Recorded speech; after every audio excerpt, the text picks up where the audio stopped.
Hola Madridistas, how's everyone doing? After the climax of the round of 16, everyone on social media was like, the UCL has fell off. This is the most boring round of 16 in years. And in many ways, it was true. But then the Inter Athletic game was a firecracker. And now we're probably going to have the most competitive quarterfinals in a decade. So since no big team actually crashed out and burnt. But anyways, before we get into all of that, and the preview for Osasuna as well in this episode. It's brought to you by Manscaped, the pioneers in male grooming with a wide array of products, all the way from ball trimmers and shavers to t-shirts and face washes. So yeah, if you want to check out them and support this podcast, head on over to manscaped.com and use the code LBR20 at checkout for 20% off and free shipping. With that out of the way, it's been a week, Farouk, since we last met, and you're not the same Farouk of last week. We are witnessing from today a man in a Super Saiyan form. Ramadan, Farouk, how are you doing? Did you catch the Inter game? Yeah, man, as you said, man, it's Ramadan Farooq and it's iftar time. I just ate and just came on the stuff. So yeah, I'm not too energetic, but yeah, not same as the previous one. And as you rightly said, football has been underwhelming, honestly, and the Inter game yesterday, served us a really good one. So I think yeah, that was an unexpected in my because you said no, the big team crashed out. I expected Inter to not crash out actually, but yeah, it could have gone either way. So it was a 50-50, but this is just, what Cholo Sumiere does. Like that man is just, he's a madman. He always finds a way, honestly. He always finds a way. Yeah, and it wasn't because Inter played badly. They had a lot of good chances, and Atleti too, in a certain sense. But at the end of the night, Atleti were just luckier, I guess. Yeah, that's the thing. As you rightly mentioned, you look at it like, you look at the chances that Lautaro missed, even, Marcos Thuram just after, they went 1-0 up with DeMarco. And then you also look at the chance from Riquelme that at the very last kick of the game, so, yeah, the word you use is the best, it's just like, unfortunately, Inter ran out of luck and Atleti had all the luck. Absolutely.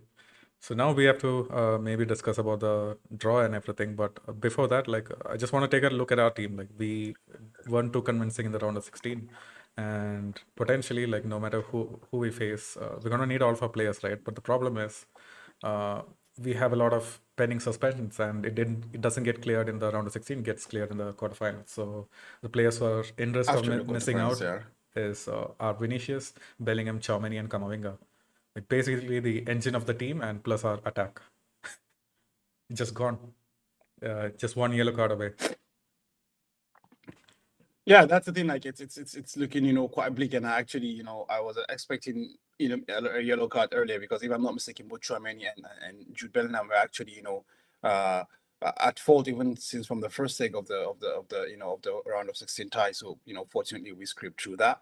Again, it depends on what kind of draw you get and who you draw, and where the first leg and where the second leg is going to be. Those are things that are going to be really, really important because you cannot just imagine going away to the Allianz Arena, without Jude Bellingham or without Vinicius Junior. You understand? So these are things that but maybe if they're coming back to the Bernabeu, you might kind of be like, okay, we can kind of navigate that with the 13 man, which is the fan base. But yeah, it doesn't look good. But yeah, let's just hope that the draw is favorable to us, and in the sense that we have the second leg at home, and yeah, not too much of a headache with the much more stronger teams in the draw. Absolutely. And it's not just isolated to us. All of the Spanish teams have like really important players that are on a yellow card. So for Barca, it's Lamine Yamal, De Jong, Christensen, Joao Felix, Araujo, Ferran Torres. It's just, are we slowly turning into the thugs of the Champions League? Like, how come we have so many yellow cards? Even Atleti, like Morata, Savage, Koke, Hermoso, Samuelino, all of their most important players. I think this is. I think you can't. I don't. I'm not sure what the stats of other The other European ones teams just to have look. like two, three players each team. It's just La Liga teams have like at least five players on a yellow card.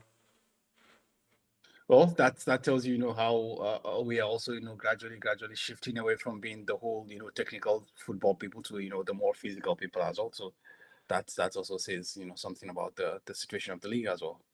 Absolutely. And Rolmione Kenobi says, "Hey, all the Arsenal fans think they will beat up in the quarterfinals. So I want them so they can get humbled." Yeah, man. Let's actually talk about our prospective drops. So the possible rivals are Man City, Arsenal, Bayern Munich, Dortmund, Barcelona, Atleti, and PSG. Um, would you? Are you okay with facing Arsenal? Like, is that your pick of the slot, or would you rather face Dortmund? I mean, in this situation, I would rather face Borussia Dortmund, honestly. Arsenal, I feel like they are also one of those teams that actually could, find a hole in our armor with their whole pressing thingy as well. So I would be wary of them.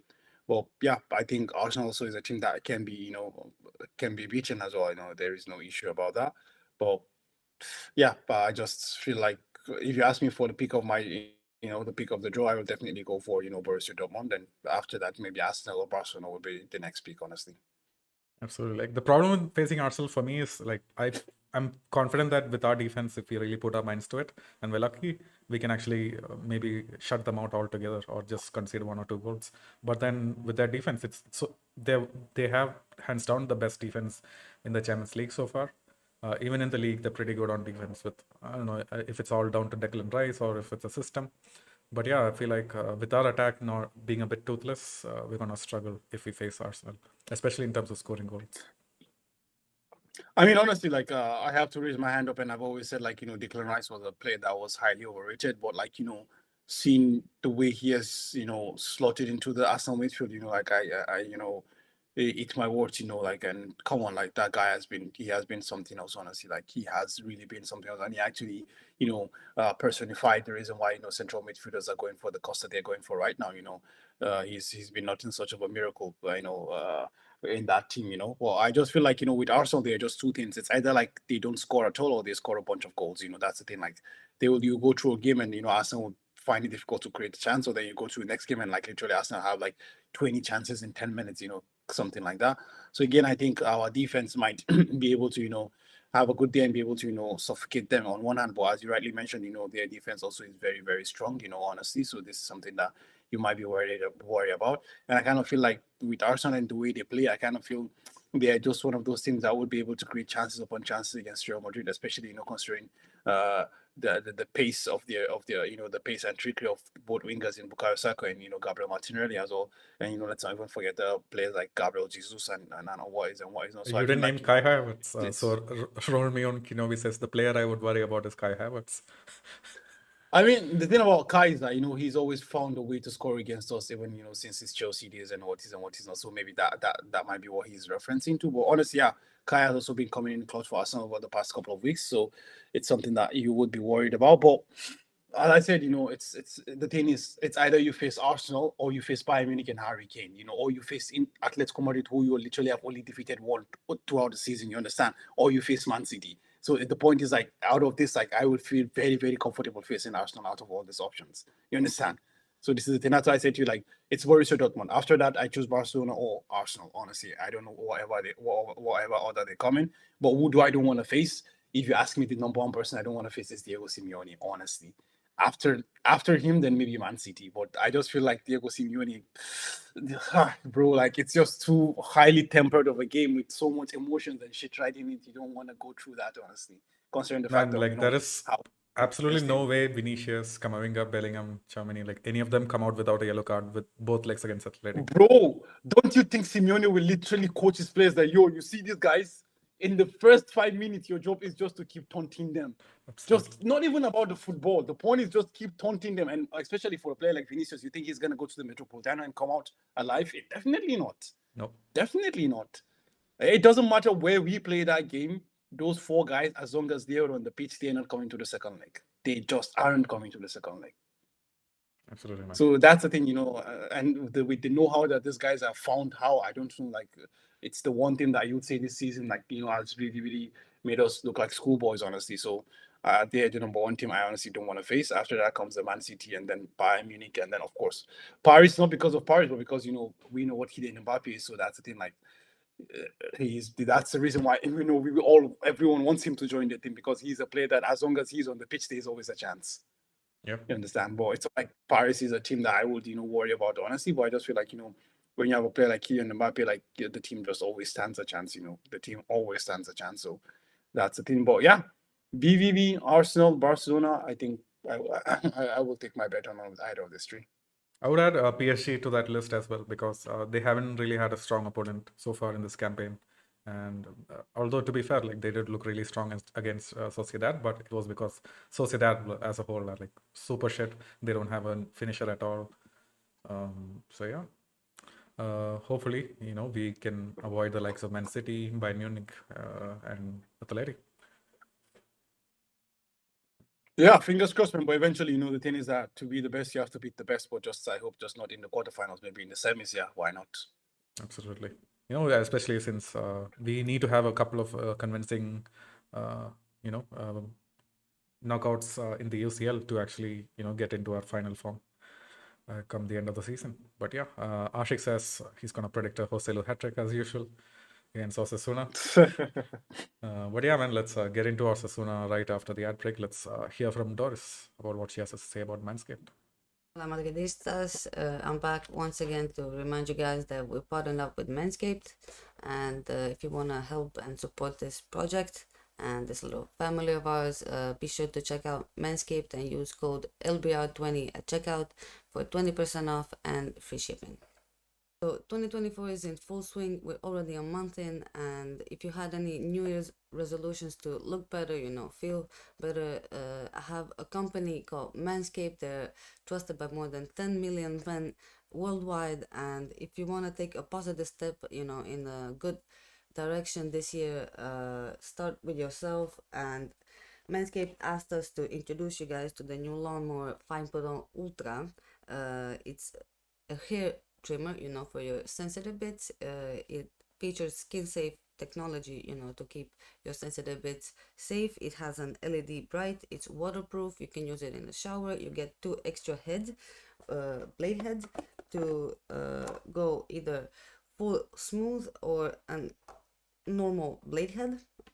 If you want to go all in, you can get the whole package. You get a nose trimmer, you get crop preserver, it's a ball deodorant, you get some aftershave, and in the box you also get some boxers and a bag, to keep all of those things in. So yeah, if you're interested, go to manscaped.com, use code LBR20 to get 20% off at checkout and free shipping. That's LBR20 to get 20% off and free shipping at manscaped.com. And thank you guys, and back to the video.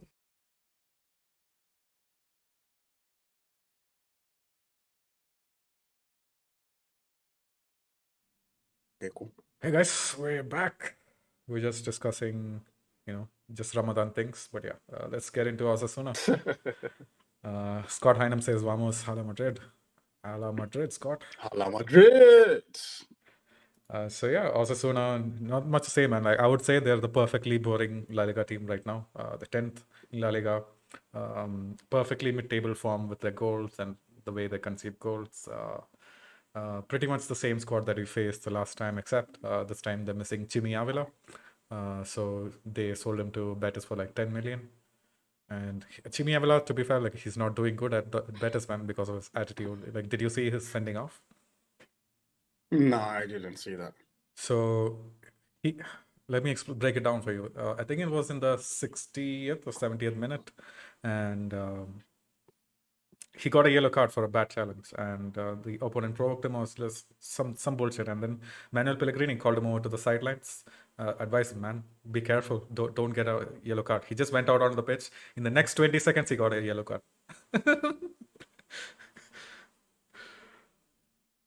Oh, Farooq, by the way, you're muted. 14-0, bro. Yeah. 14. I mean, reminds us of the whole story of Mourinho and Balotelli. Mourinho was like, please don't get the red card. Don't get a second yellow. And literally, he goes out 10 seconds later. He lashes out at someone and he gets the second yellow. Crazy, man, crazy. Yeah. Well, that's the thing. Chivia Villa has always built that reputation on that. On being that bad boy. The bad boy of the league and shit like that. So yeah, it's not too surprising, honestly. Yeah, but as you said, when you're not keeping up to the end of the bargain, then people start to notice you more as a burden. But in the past where he was at Osasuna, like he was chipping in with the goal, so like he was yeah, it's this persona and stuff like that. But when things don't go away on the football pitch, people start to notice and nitpick on these things actually. So yeah, But anyways, yeah, it's one less trouble for us to face, man. It's one less trouble for us to face. Absolutely. And you got to feel sorry for Betis, man. Like, I feel like even Betis and Sociedad, they're like really trying hard to get good quality attackers. It's just not possible in the winter It's climate. not working right. Yeah. Yeah, unfortunately. Yeah. But anyways, I don't know, like, what's the position of Sociedad? I think Sociedad is like way out of the Champions League places, right? Yeah, I think they're 8th or something, 8th or 7th. Okay, actually, I'm just looking at it now. They're actually 6th and like they're Sixth. 10 points away from 5th place Bilbao. There is no way they catch Because them. like exactly, because like yesterday, like these guys were kicked out. Inter were kicked out. So I'm assuming that the qualification slots for the UCL might a bit, the coefficients might get boosted, considering the fact that we have 3 Spanish teams here as well right now. I think how many English teams do we have? 2? Two. Arsenal and Man City. Yep. Yeah. Okay, although like it's not just the UCL, but it's all the whole European competitions, both the Conference League and stuff like that. But I'm just thinking, if we Spanish teams can avoid each other in the quarters, you might have a possibility of having at least 2 or 3 Spanish teams in the semis, so that also boosts our coefficient. It definitely boosts it, So but I think there's the problem with Barcelona being kicked out in the group stages in the last 2 seasons, so that kind of brings us down. So it depends on how the German teams do. No, actually, so the good thing about the whole new Champions League thing is that like it's just for this season only. The coefficients count just for this season. Like they're not looking at the overall coefficient. Like that one is for the historical slots. Like for the teams that for the they have 2 slots for like historical performance or some bullshit like that. So like that's like over a time span. But for the 5th, slot, for the 2 slots that goes to like 2 leagues for 5th position, it's just what your team does in that season. Okay. Then we have a good chance. So yeah, man. Like, so we'll probably see Athletic Bilbao in the Champions League. That'll be nice. Yeah, that's something that could be. I was just mentioning because Sociedad actually was quite good in the group stage this year. They conceded just 2 goals across 6 games and shit like that. So it was quite nice. So if one of us can knock out Borussia Dortmund and have 2 teams in the semis, I think it might have a good shot. Depending on obviously what happens in other competitions and other teams from other countries as well. But yeah, why not? Maybe we can see Spain with that 5th spot in the UCL as well. Absolutely, man. So let's get back to Osasuna. So they play a 5-4-1, really defensive formation. 4 midfielders with just 1 attacker, lone up top. But Ante Budimir has 14 goals this season already. So he's doing really well. Oh, 14 league goals. That's crazy. I think Jude has 16, 17. Yeah, I think there was 16, not sure. Maybe I'm counting the Copa del Rey as well, but I'm sure it's about 10 goals for Ante Budimir. Oh, wow. Wow, that's a lot, man. Yeah. And it's not easy with this Osasuna team, but he absolutely finds a way. And they have some, to be fair, like they have some decent fullbacks that bring the assists, So with Mojica at left back, Rezo at right back, they've been doing decently well with 2 or 3, I think 3 assists each. So yeah, that's kind of what we need to watch out for. And that deep block, obviously, with 5 defenders, they probably want to just have 1 outfield player and the rest are in defense, man. That's what we need to face. So yeah, hopefully we can grab an early goal and have a relaxing day out before heading into the international champions break. I mean the international break. Yeah, I think I also read about the fact because I remember the name because I remember when we would I forgot the name of the guy with Kevin. Yeah, Kevin. The Osasuna guy you mentioned to us about David Garcia and stuff like that. And I think Garcia is out till after the was he out of the season or out for the international break or something like that? So I think that might be. Yeah, I think that's going to be a big miss for them in the center of the defense as well. So I think that's something that might we might look to exploit as well. But yeah, it's not like our attack is also firing on all cylinder currently. So we need all the help we can get.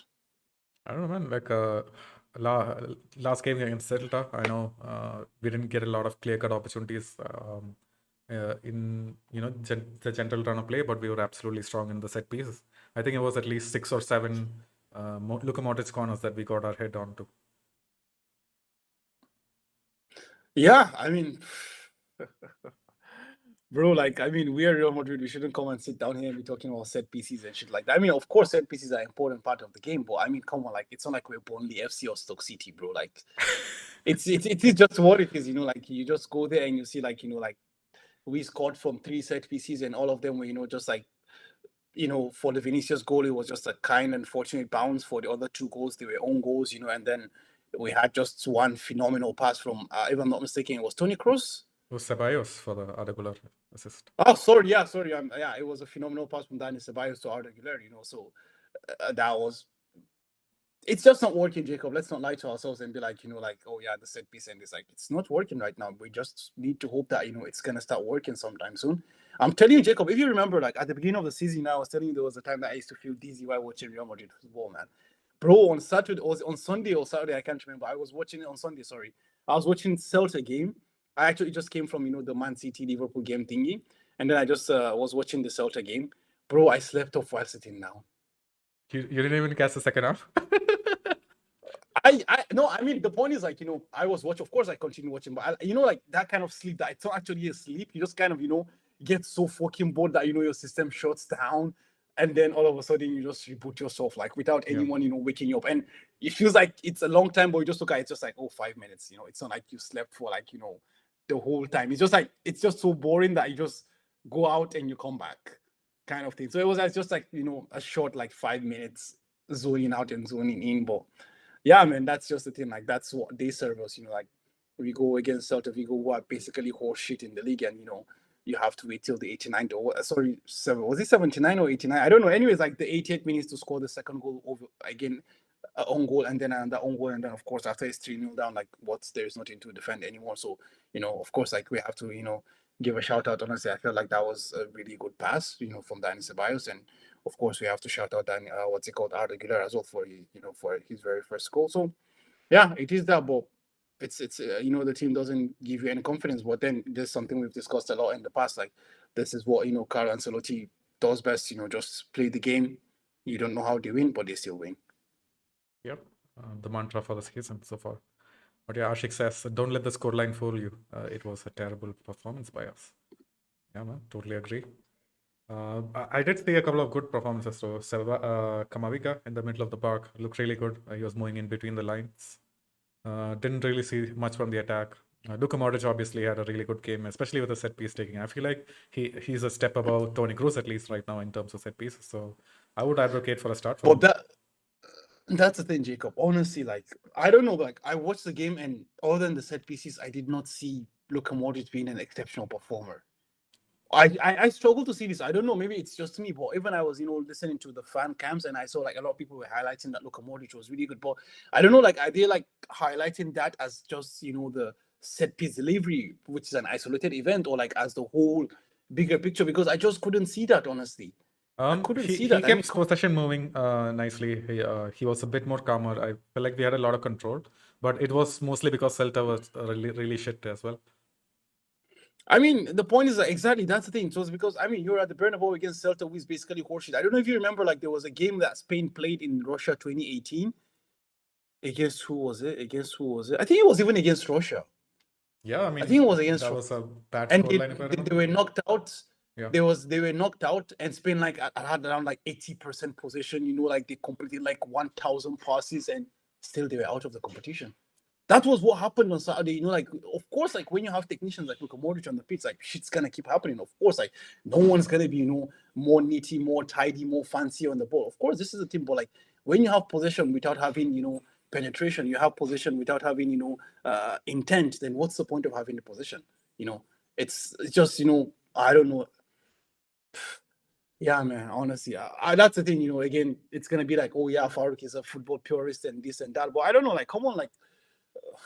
I don't think you're being like a football purist on this one. The team wasn't clicking well in attack. For me, the only threat in attack came from Lucas Vazquez and Vinicius, trying to do stuff on his own.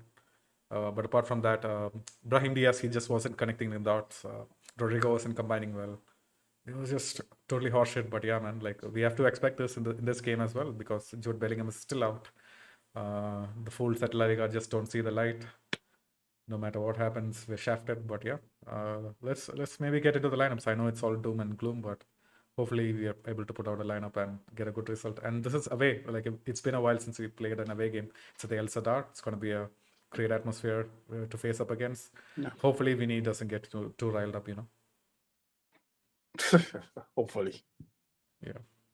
Okay, so with the lineup, I'll just kick it off with my expected lineup. Lone net goalkeeper, Mendy, Nacho, Lucas Vasquez. I feel like he is going to contribute a lot in attack, considering that these guys like to sit very deep. So, and Camavinga, Modric, Valverde, the same lineup that we saw against Celta. Of Celta, course, basically, yeah. Brahim, Diaz, Vinicius, and Rodrigo up top.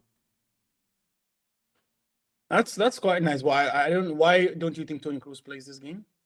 Just because I feel like Luka Modric is in a good run of form, and we're gonna have to rely on our set pieces, man. This game, it's gonna be Ramadan Rudiger as well with the shaved head. So I feel like we have to like capitalize on that. So, and Toni Kroos this season, his set pieces have been horseshit.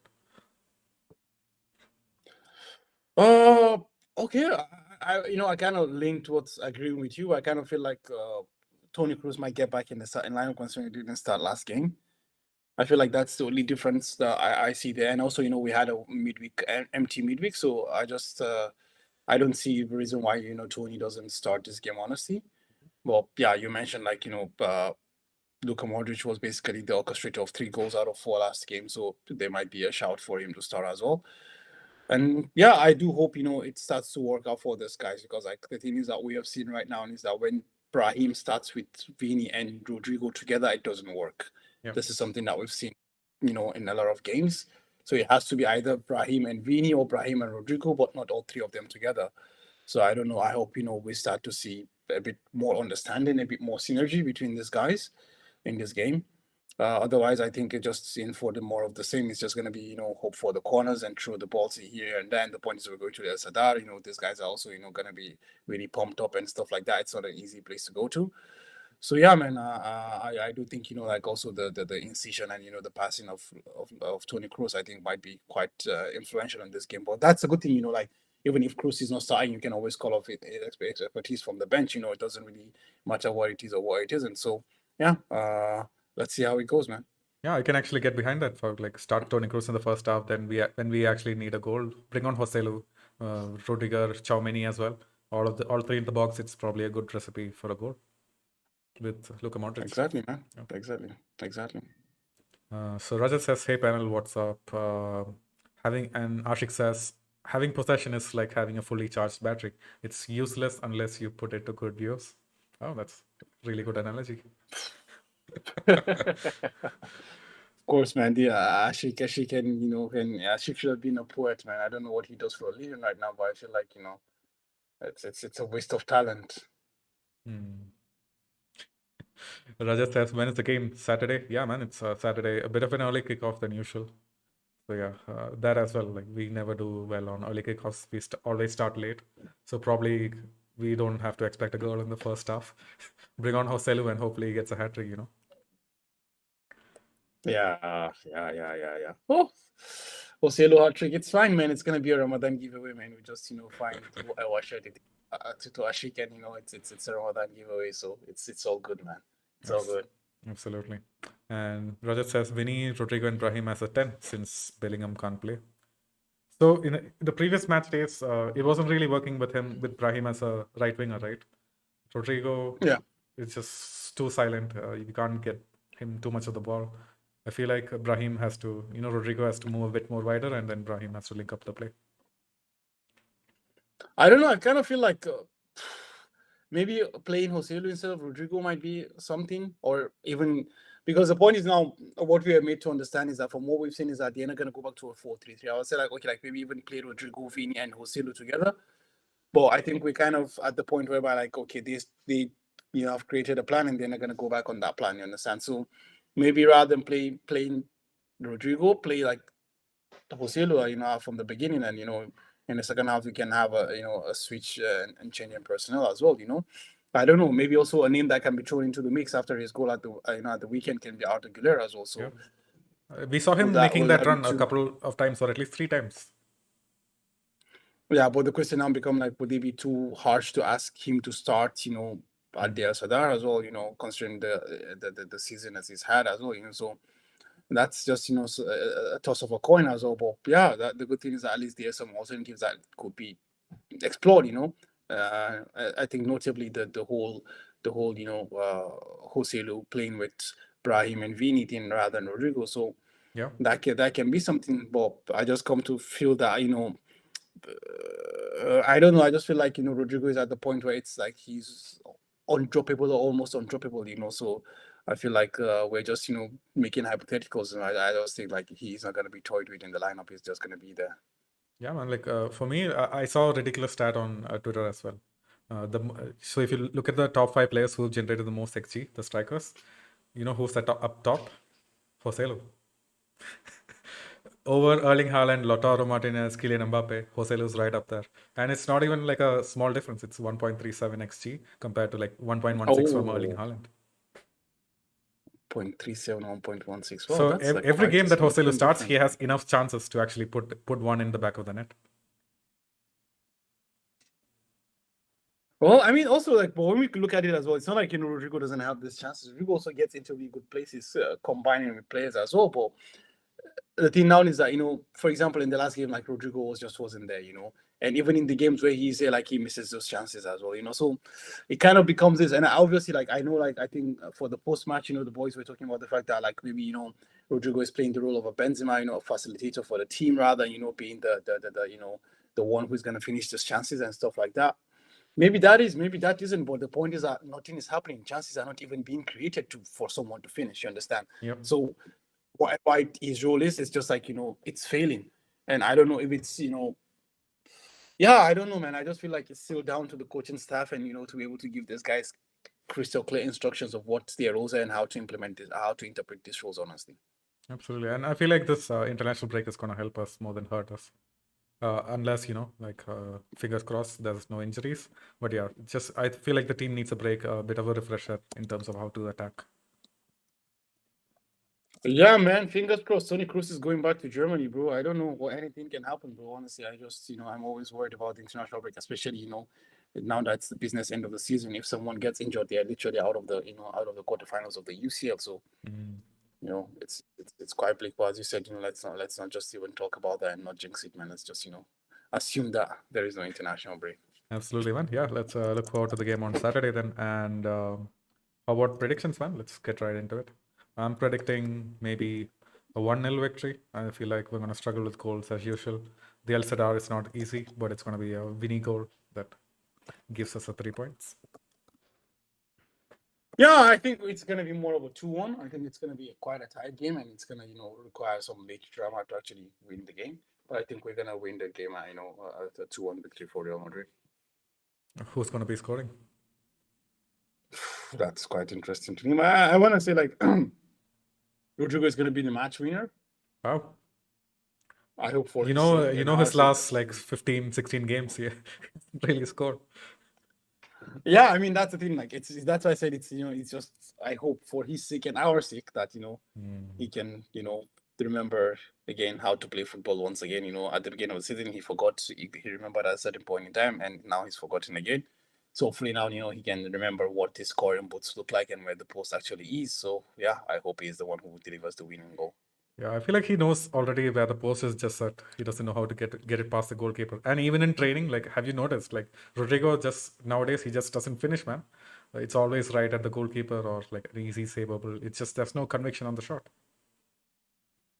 Yeah, I didn't take attention to that, man. Honestly, I didn't take attention. Well, I mean, well, this is the thing, like like a player like Rodrigo's caliber, will be able to find a way to recalibrate and reorganize his awareness and stuff like that. But I just feel like maybe right now it's just a mental thing or also a tactical thing. It's not very sure. And also I think although this is not a very big excuse, but another thing that can be raised is the fact that with Rodrigo is you don't he hasn't been given a fixed position. He's been like the one who has been rotated around to accommodate different players for different positions. When Jude is injured, someone else is brought in and there's an alteration, and it's Rodrigo who has to be sacrificed. And when Vinny was injured, he had to change his role, this and that. So like it's just like it's been an up and down situation for him. And plus, he has things going on in his personal life as well. Like he got robbed by 6 people in his house recently. They've been caught. Like, I mean, the police have caught them, but yeah, that's got to be traumatic and weighing on him as well. Yeah, that's the thing, honestly. So that's the thing. Like, it's not easy, all these things when they combine to a whole factor. But yeah, I do hope he rediscovers his form and hopefully obviously get back to goal scoring ways. So Absolutely, man. And Ashik predicts a 3-0 victory for us with a Joselu hat trick. Selu hat trick, of course. That's that's in arms right now. Yeah, if there's one game where I can I'm pretty confident on the Joselu hat trick, it could be this because I really can't see where else the goals can come from apart from set pieces and whatnot. But yeah, man, it's been a good episode. We're gonna see the draw tomorrow. So actually, the Big Three show on Halfheads, I mean, on the Barca Boys channel, it's gonna go live. So they're gonna be discussing how the draw went and everything like that. So yeah, stay tuned for that episode, guys. It's gonna be airing tomorrow at I believe 3 p.m. So 3 p.m. EST. So yeah, just 1 hour after our kickoff, our usual podcast timings. Along with that, let's thank our sponsors at Manscaped, and if you guys want to support us, please do check out that link and use our code LBR20 for 20% off. Big up to our partners over at Real Madrid Committee. We have a nice Instagram page, and you should check them out because they've been supporting us from day one. I guess that pretty much wraps it up, Farooq. You know what to say. Hala Madrid! Hala Madrid.